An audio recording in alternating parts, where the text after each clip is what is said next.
Se realizan 3 investigaciones para determinar las causas de los daños en el radar de Montecristi. 8 militares serán llamados a dar su versión en fiscalía. El correísmo pierde apoyo para el informe sobre Pandora Papers, que plantea la destitución del presidente Guillermo Lasso. Surgen críticas al texto. Participación Ciudadana propone reformas electorales para evitar la proliferación de partidos políticos y candidaturas. Este mes arranca el plan de retorno obligatorio a clases presenciales en todos los planteles educativos.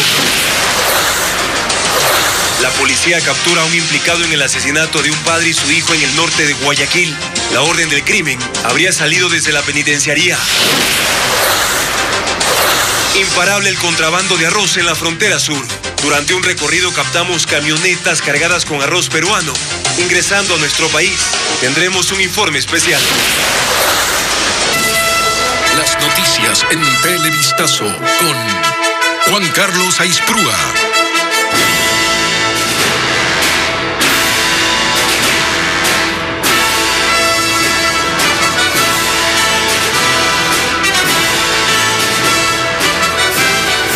¿Qué tal, amigos? Buenas noches, bienvenidos a Televistazo Estelar en este lunes 8 de noviembre. Iniciamos con la información porque por el incidente en el radar instalado en el Cerro Montecristi, provincia de Manabí, se abrieron 3 investigaciones. 8 militares de la Fuerza Aérea serán indagados y ahora deberán rendir su versión de los hechos en la Fiscalía. Este lunes, el ministro de Defensa señaló que no se encontraron indicios de explosivos en los equipos afectados. Paul Romero con el reporte. Por ahora, sobre el radar instalado en el Cerro Montecristi, sabemos que está dañado desde este domingo por una explosión que no fue originada por dinamita. Así lo aclaró este lunes el ministro de Defensa, Luis Hernández, luego de inspeccionar el equipo de vigilancia y control. Yo no he hablado de dinamita en ningún medio. Lo que sí puedo decir es que la policía el día de ayer hizo un recorrido, me informaron, alrededor de la antena, verificando si es que había algún vestigio que signifique que la explosión se produjo por una dinamita, TNT o el uso de la mecha lenta, de la cápsula eléctrica, y no encontraron. Para determinar las causas de los daños, se abrieron 3 investigaciones de la Fuerza Aérea, el Ministerio de Defensa y de la Fiscalía. Hernández reveló que 8 militares que estuvieron en las instalaciones del radar durante el incidente serán investigados, pues no se descarta su eventual participación. No está descartado nada en la investigación, nada en la investigación. Es por eso que justamente se ha llevado a la Fiscalía a las 8 personas que estaban encargadas de la seguridad en el radar. El primer informe será elaborado por la Policía Judicial respecto al tipo de material que habría originado la explosión en el radar. Lo que nos informe mañana la policía también va a ser definitivo en algunos aspectos, porque ahí sacaremos otras conclusiones. La denuncia sobre el siniestro que dejó sin vigilancia el espacio aéreo de Manabí 12 días después de la colocación del radar fue presentada por la FAE ante la Fiscalía. Esto obviamente para que la Fiscalía General pueda lograr determinar a los autores, cómplices y encubridores de existirlos. Otra hipótesis que no descarta el gobierno es un eventual ataque de grupos narcotraficantes afectados por el control y alerta que se decidió emprender en esta provincia. No se sabe por cuánto tiempo estará fuera de servicio el dispositivo de vigilancia. Y más de 1 tonelada de droga empaquetada en sacos fue abandonada en alta mar. El hallazgo se dio frente a la costa norte de la provincia de Manabí. La Armada localizó el alcaloide al ser arrojado desde una embarcación. Diego Cuenca con las imágenes. Fue la vigilancia aeromarítima de la Armada que localizó una embarcación sospechosa que navegaba a 3 millas de la playa Cabo Pasado, ubicada en San Vicente, provincia de Manabí. La tripulación, al percatarse de la presencia de uniformados, arrojó al mar 33 sacos que en su interior contenían droga. Esta información fue transmitida a guardacostas, que destacó una embarcación para interceptar al contacto sospechoso. No hay ningún detenido porque la embarcación se dio a la fuga. El cargamento fue llevado al puerto de Manta para ser entregado a la policía. En total, más de 1 tonelada de alcaloide, distribuido en 990 bloques, que estaban acompañados de una boya de rastreo satelital. En este 2021, la mayor cantidad de droga en Manabí ha sido localizada en alta mar. Estos artefactos permiten localizar la carga cuando está flotando en el mar. La Armada del Ecuador ha decomisado aproximadamente 9 toneladas con esto. Hasta ahora, la provincia reporta más de 16 toneladas de alcaloide incautado en los últimos 11 meses. Y para la noche de este lunes, se espera que llegue a la ciudad de Manta un nuevo cargamento de droga decomisado. La policía capturó a una persona tras el sicariato de un padre y su hijo de 2 años de edad, registrado la tarde del domingo en el norte de Guayaquil. La víctima no tenía antecedentes penales y la orden del crimen habría salido desde la penitenciaría del Litoral. Merlin Ochoa nos informa que 2 menores más se salvaron de morir. Él es Miguel Villacreces, de 35 años, y su hijo Lucas, de 2. Su familia está sumida en el dolor, pues antes de ser asesinados, Miguel junto a Lucas, su esposa y sus 2 hijastros habían ido hasta la casa de sus padres a un almuerzo familiar, sin imaginarse que este iba a ser el último. ¿Qué se dedicaba? Era planificador panadero. Teníamos un almuerzo. Él decía, mami, me voy porque tengo que hacer panes. Y ahí regreso en la noche. Por ello, en la casa de los padres de Miguel se quedaron sus 2 hijastros, mientras él se subió al carro junto a su esposa, quien llevaba al menor en las piernas. Pero en el camino fueron interceptados por una moto con 3 tipos. Uno de ellos les disparó. La mujer también se salvó de morir. Ya cuando sintió la ráfaga de bala, dice que ya lo quiso agachar, pero cuando ya agachó ella, ya el niño estaba bañado en sangre. Lo único que pedimos es que se haga justicia, que no quede otro caso más como siempre han quedado. Luego del ataque, el conductor quiso huir y en su intento estrelló el carro contra la pared de esta casa. Luego los heridos fueron trasladados hasta un hospital, en donde 6 horas después los médicos confirmaron la muerte del padre y de su hijo. El hombre, quien no tiene antecedentes penales, recibió 4 impactos de bala, mientras que el menor tenía 2 disparos en la cabeza. La policía recalca que fueron 4 los delincuentes que participaron en este doble crimen que habría sido ordenado desde la cárcel de Guayaquil. Esta mañana los agentes capturaron a uno de los supuestos implicados. No tiene antecedentes penales, igualmente le vinculamos en el hecho mediante tareas investigativas. ¿Este detenido es uno de los gatilleros o participó en el evento? Es una de las personas que participó en el evento. En el evento lo que le podemos indicar es que participó un vehículo y una motocicleta. Dice que ya tienen identificados a todos los sicarios, aunque todavía no determinan la motivación del doble crimen, por lo que no se descarta que haya sido una confusión. Ahora revisemos algunos de los hechos violentos en los que menores de edad han fallecido o quedaron heridos en lo que va de este año. Todos estos casos han ocurrido en la provincia del Guayas, una de las más violentas del país. El primer hecho se registró el 19 de enero en las calles García Moreno y La A, en el sur de Guayaquil.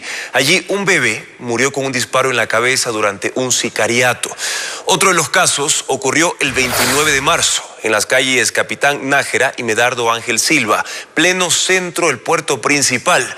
Allí un menor de 11 años resultó herido de bala. El siguiente hecho, y que conmocionó al país, fue el asesinato de un niño de 11 años que ocurrió al interior de una heladería durante un robo. El caso se registró el domingo 17 de octubre en el barrio Centenario, en el sur de Guayaquil, cuando el pequeño junto a su familia estaban comiendo. Solo 2 días después, el 19 de este mismo mes, una adolescente de 16 años resultó herida durante una balacera en el Cantón Durán. Cambiamos de tema para contarles que la mayoría de bloques legislativos temen intentos de desestabilización y caos en el informe de la Comisión de Garantías Constitucionales sobre los Pandora Papers y en los que se habla de conmoción interna. Patricio Díaz nos cuenta que incluso uno de los miembros de esa mesa denuncia que cambiaron el informe. Son parte de los legisladores oficialistas reunidos en la bancada del Acuerdo Nacional, conocida como BAN. Ellos denuncian un intento de desestabilización y hasta un posible delito. Porque quienes pretendan delinquir en este país y utilizar la institucionalidad para jugar a romper la democracia, nosotros no lo vamos a permitir, venga de donde venga. Y que defenderán al presidente Guillermo Lasso, señalan.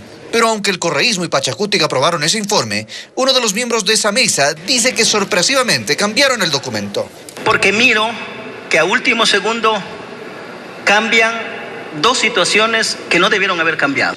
Que nunca se habló de incluir causales de destitución del presidente. Porque no existe un solo documento que sustenta de manera fehaciente esa recomendación.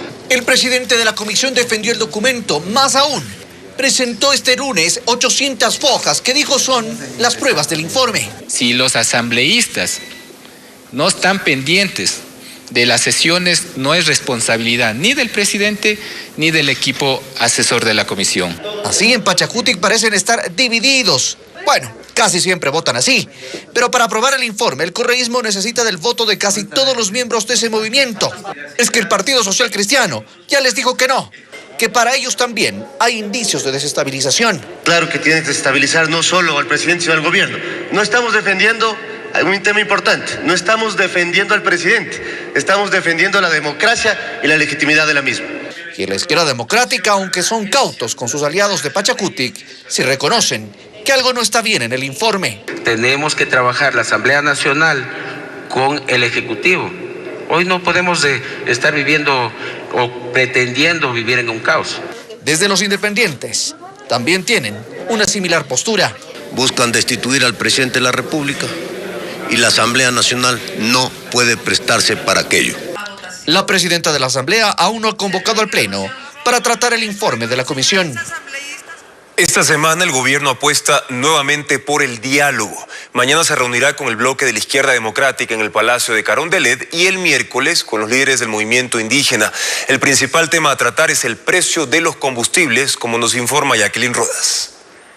La segunda vicepresidenta de la Asamblea, Yesenia Guamaní, realizó una visita protocolaria al presidente de la República, Guillermo Lasso, previo a la reunión que este martes mantendrá el bloque de izquierda democrática con el primer mandatario en el Palacio de Carondelet. Sobre el incremento en el precio de los combustibles, se ha analizado también ciertos aspectos de la proforma presupuestaria. Vamos a defender el presupuesto direccionado a educación, a salud, a educación superior y por supuesto también hemos presentado algunas observaciones de la ley económica urgente. Espera que el diálogo dé resultados. Más allá de las banderas o de los membretes políticos, aquí lo que se necesita es buscar respuestas para el país y para eso pues es importante mantener el diálogo, defender la unidad, la institucionalidad y por supuesto la gobernabilidad. Mientras, el miércoles, el presidente recibirá al movimiento indígena para continuar con el diálogo que inició el pasado 4 de octubre. La CONAIE insistirá en los 6 puntos que ya expusieron entonces. El principal, el precio de los combustibles. Tendremos que movilizarnos,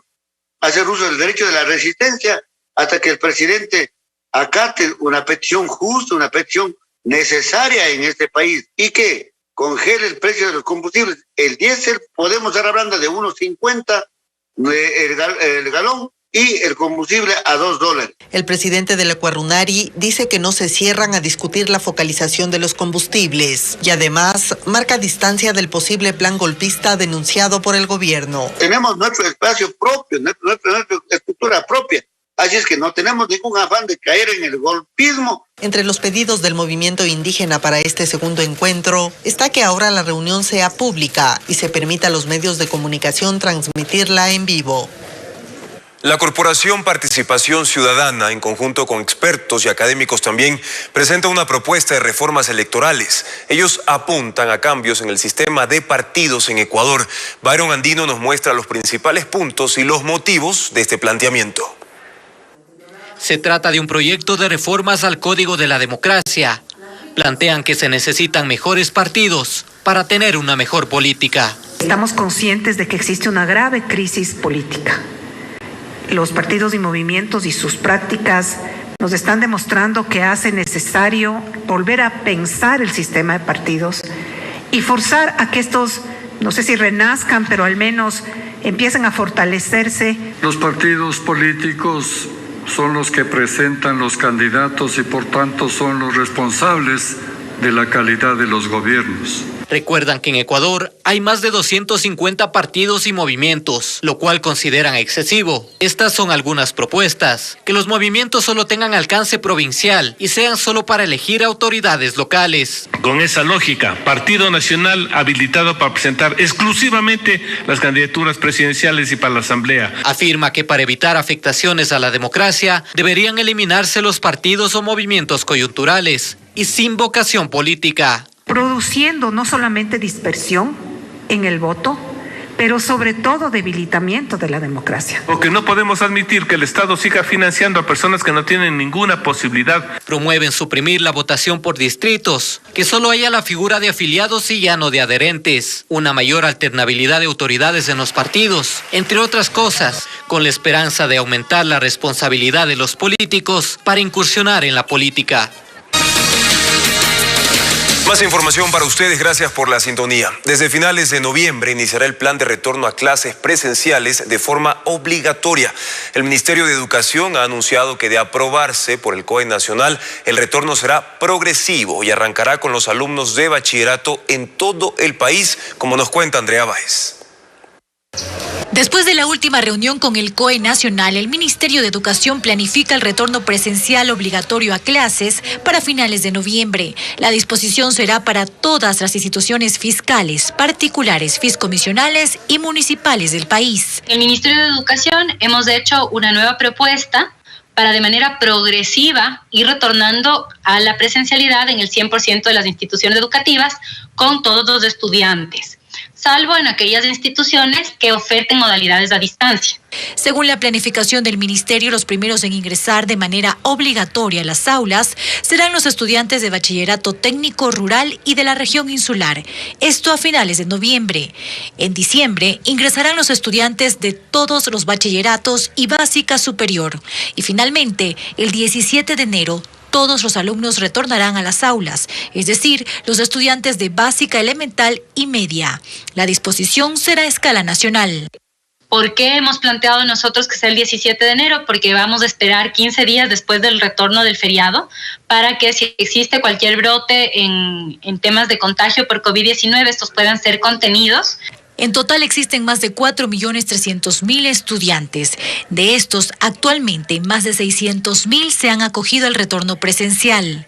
Según la ministra, se elaborarán nuevos protocolos de bioseguridad en los establecimientos educativos y se reforzará los procesos de vacunación. Médicos y epidemiólogos de hospitales en Guayaquil desmienten que exista un incremento de contagios por COVID-19. Así lo determinó el COE cantonal esta tarde, luego de analizar los informes de las distintas casas de salud en esa ciudad. Diego Cuenca nos escribe que la situación de pacientes contagiados disminuye en otras ciudades del Ecuador. La Mesa Técnica de Salud se instaló para desmentir que existe un incremento de casos de COVID-19 en Guayaquil. Que aquí en Guayaquil el comportamiento de la epidemia es de una estabilidad absoluta y perfectamente comprobada. Eso se evidencia en las casas de salud, donde ya no se ve el drama de familias enteras que padecían por atención para sus parientes con síntomas respiratorios contagiados del virus. Así lo constatamos en el Hospital del Guasmo. Y el mismo panorama se repetía en el Hospital Teodoro Maldonado Carbo del IES. Para que ustedes tengan una idea, actualmente en Guayaquil hay 27 pacientes hospitalizados en camas UCI, en toda la red, tanto pública como privada de la ciudad. Freddy Veiga, de la Vigilancia Epidemiológica del Hospital de Los Ceibos, indica que hay disminución de pacientes COVID. Ahora sus unidades de cuidados intensivos están llenas, pero con personas que padecen otras patologías que no están relacionadas con el coronavirus. Pacientes o camas UCI no COVID tenemos 29 camas, de las cuales tenemos una ocupación del 99-95%. Y en la UCI COVID tenemos una totalidad de camas de 12 camas y una ocupación de 11 camas de ellas. El Ministerio de Salud en un boletín indicó que, una vez que los casos de COVID-19 disminuyeron significativamente durante las últimas semanas, Aumentó el agendamiento de citas para consulta externa. Los hospitales de especialidades Eugenio Espejo de Quito y Abel Gilbert Pontón de Guayaquil están libres de la COVID desde el 15 de septiembre. Sin embargo, en Santo Domingo de los Áchilas hay preocupación porque de las 15 camas UCI, solo hay 2 disponibles para atender casos de coronavirus. Un número de personas considerables que están ocupando las camas de UCI y hospitalización, debido a que las vacunas obviamente han cumplido su ciclo y necesitan de un refuerzo adicional para poder seguir con la inmunidad esperada. En tanto, el uso de mascarilla y el distanciamiento físico debe mantenerse porque la pandemia aún no termina. $180,000 fueron robados de un depósito judicial el último sábado en Santo Domingo de los Áchilas. La Fiscalía y la Policía ahora investigan para determinar quiénes son los responsables del asalto. Lenin Artieda con los detalles. Hay una ventana forzada, pero en realidad nadie sabe por dónde fue que entraron los ladrones. El robo se produjo en el centro de acopio de la Policía Nacional, que se encuentra dentro de la Comandancia de Policía de Santo Domingo de los Áchilas. O sea, le robaron a la policía. Hasta el momento, solo se ha determinado el faltante de dinero en efectivo. Se encontraba un dinero que fue producto de un operativo que realizó la Unidad de Lucha contra el Crimen Organizado. Hace unos 15 días atrás, aquí en Santo Domingo de los Áchilas, y se encontraba en el centro de acopio. Aproximadamente el monto que fue sustraído es de $180,000. Esto ha motivado una doble investigación porque es cierto que la inseguridad es un asunto serio que afecta a toda la sociedad, pero ya que estas cosas sucedan, resulta insostenible. Requiere una investigación mucho más meticulosa, no solo por parte de la institución correspondiente encargada de la investigación post-delito, como es la Fiscalía General del Estado, sino también del ente administrativo interno, que es la Inspectoría General de Policía y la Dirección de Asuntos Internos dentro del campo administrativo. Y cuentan que hay directivas que señalan que los centros de acopio deben tener resguardo permanente, que no hay excusa para que no hubiera policías en el sitio, y por ello es que van a determinar responsabilidades y a buscar a los autores del delito. Además, se está haciendo un análisis completo del lugar para tener la certeza de si solo se llevaron el dinero o si también se robaron otras cosas, y todavía no se han dado cuenta. El gobierno reveló que en un mes compraría un escáner de carga que costaría más de $3 millones y así permitiría identificar el ingreso ilegal de armamento y otros artículos prohibidos a la penitenciaría de Guayaquil. El anuncio lo hizo el gobernador del Guayas y, como nos informa William Young, esta adquisición será parte del plan para modernizar el sistema carcelario del país.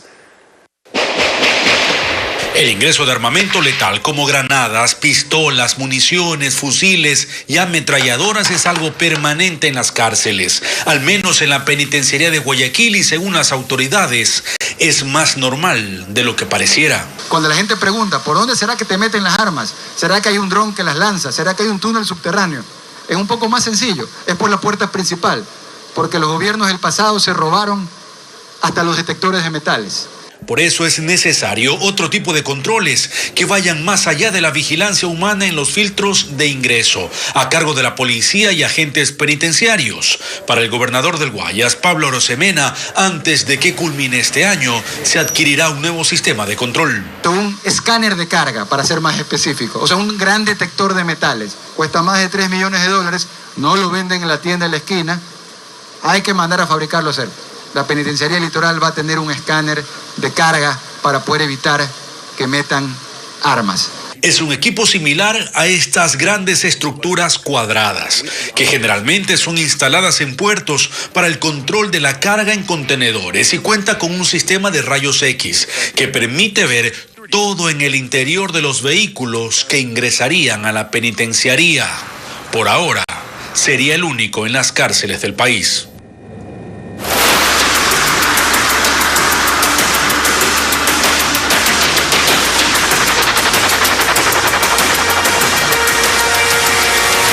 Contrabando de arroz.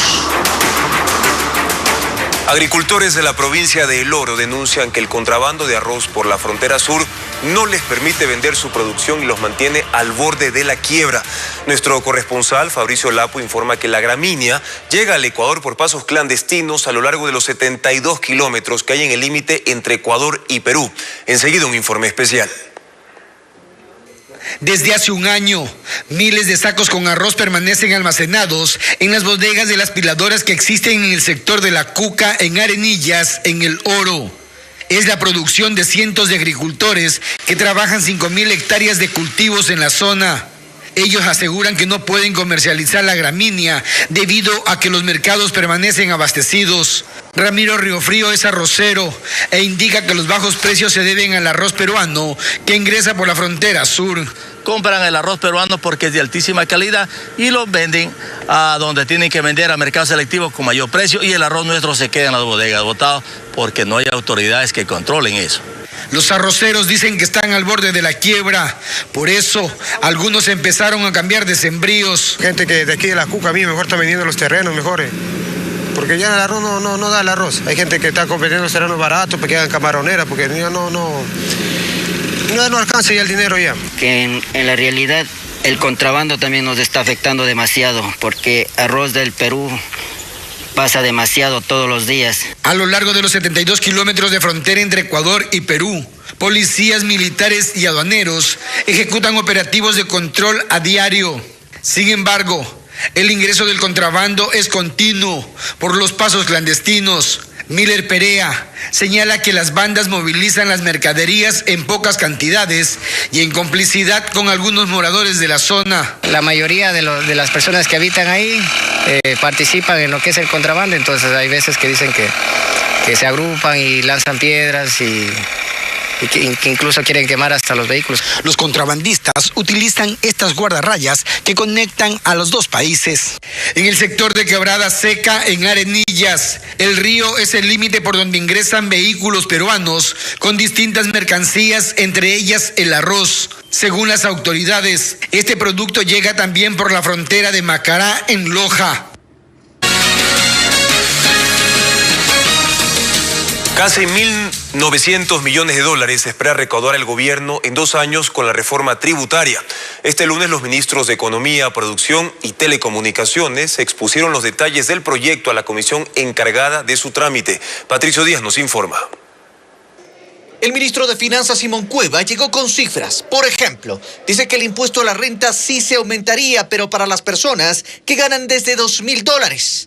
Ellos, por ejemplo, deberán pagar con la reforma $29 mensuales. Representan 3,4% de la población económicamente activa. El 96,6% de la población económicamente activa del Ecuador está por debajo de estos rangos. A eso se suma que a la hora de deducir los impuestos, el límite ya no será de $14.000, sino de solo $5.000. Es la mediana de gastos personales que se deducen los contribuyentes en la práctica en el Ecuador. ¿Qué significa la mediana? Significa que la mitad de los contribuyentes se deducen $5.000 o menos de gastos personales, y la otra mitad, en general los de más arriba de la escala, se deducen más de $5.000. Recordó que las contribuciones temporales a personas naturales que tengan patrimonio superior a $1 millón y empresas con patrimonio superior a 5 millones permitiría una recaudación de más de 720 millones en 2022, la mayor parte de lo que se espera recibir ese año. Afectaría a cerca de 1.900 empresas en el Ecuador. 1.900 empresas son las más grandes del Ecuador, representan 2,6% de todas las empresas que declararon impuesto a la renta. Estuvo también el SRI, el Servicio de Aduanas, la ministra de Telecomunicaciones y el ministro de la Producción, quien resaltó la reducción de 3 puntos en el impuesto a la renta para nuevas inversiones. Solamente este año 2021, vamos a tener $2.000 millones en contratos de inversión, en nuevas inversiones. Esto significa 2 veces más que en el año 2019 y 4 veces más que en el año 2020. La Comisión de Desarrollo Económico mantiene las comparecencias con expertos. La Asamblea tiene hasta el 28 de noviembre para definir si aprueban o no esta norma. 6 empresas privadas recibieron la autorización del gobierno para que importen derivados de petróleo y gas natural. Significa que no solo la estatal Petroecuador podrá realizar la importación de combustibles. Revisemos un informe. 4 empresas comercializadoras ya pueden importar combustibles líquidos, mientras que otras 2 lo pueden hacer con gas natural. La autorización fue otorgada por la Agencia de Regulación y Control de Energía y Recursos Naturales No Renovables. La Cámara de Distribuidores de Derivados de Petróleo lo explica. Petroecuador siempre ha actuado como la abastecedora de combustibles, importando y refinando combustibles. Estos acuerdos lo que están es informando de que calificaron a unas comercializadoras para la libre importación. Sucede tras la emisión del decreto 1158 de septiembre del año pasado que señala: se autoriza la libre importación por parte de empresas o consorcios privados de cualquier tipo de derivados de hidrocarburos y gas natural. Podrán utilizar la infraestructura de propiedad de Petroecuador para transporte o almacenamiento de los productos a cambio del pago de una tarifa previamente acordada. Sin embargo, esa importación debe ser de combustibles de mejor calidad, apuntando a la norma Euro 5, por ende, más costos para estas comercializadoras. Y que se tiene que pagar IVA por la importación de combustibles y se debe pagar una tarifa por la infraestructura de Petroecuador, pero va a salir un combustible alto, caro, que difícilmente el consumidor va a pagar. Por ello surge la pregunta: ¿qué pasará con los precios de los combustibles? El gobierno señala que no tendrán cambios. El gas de uso doméstico seguirá costando $1.60 a escala nacional. El galón del diésel, $1.90. Y las gasolinas extra y Ecopaís seguirán en $2.55. Mientras, el valor de la gasolina super está completamente liberado, por lo que su precio en el mercado ya dependerá directamente de cada comercializadora que importe este combustible. Les contamos ahora que con música fue sepultada la adolescente de 14 años, asesinada con 16 puñaladas el pasado 5 de noviembre en el cantón Mocache, en la provincia de Los Ríos. En videos que se difundieron por redes sociales, familiares y amigos de la menor de edad pusieron la canción Tiempo de Vals por los 15 años que iba a cumplir la joven.